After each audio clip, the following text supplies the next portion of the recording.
may house. I said, I need help.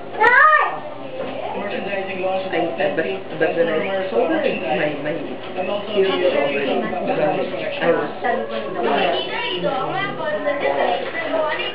I said this in English. Okay, let's go. Bye, my friend. Bye. By afternoon, they were 3 and girls behind me. They were just walking.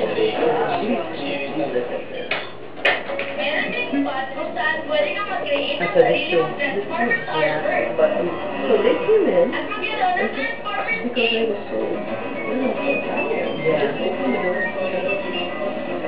But you know, they are from the compound. Of course, because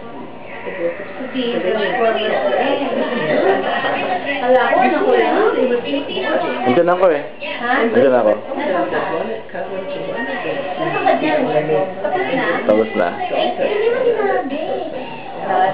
Ikaw po yun?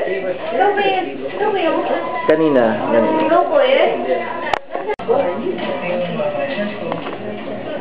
Nakakabilibang video and going collections yan. Ang talagang collection. Pinakalimig sa lahat. Transformers robots na pwede maging ballpen. Pero syempre, ang bida ng kanyang kwarto ay ang mga mismong Transformers toys. Mayroong halos 100 na robots dito na kinolekta niya mula pa noong 1986. Ayon kay Kuya Mark, nagkakahalaga ng halos 100,000 pesos ang buong collection niya. That's a lot of money! Okay po, pwede niyo po ba akong turuan mag-transform ng isang car to a robot? Okay, so, ang tapos mo na yun ay pero as a presenter, so commercial siya. So, ang gagawin mo, sabihin kong arms niya, tapos i-split mo siya, tapos ibaba mo yung leg, yung toes niya, yung last part yun, dito, lahat. So, kasi wala yung kamay, nakakita pa siya. Kasi old school na, yung mga favorite siya na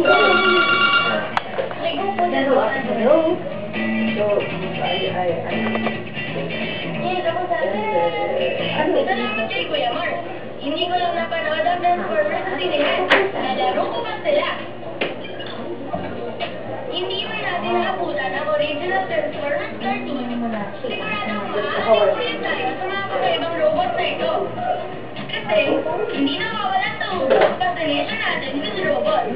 And with their relationship with us, human. Ako po ang iyong Kira Porter Mina, laging all of you.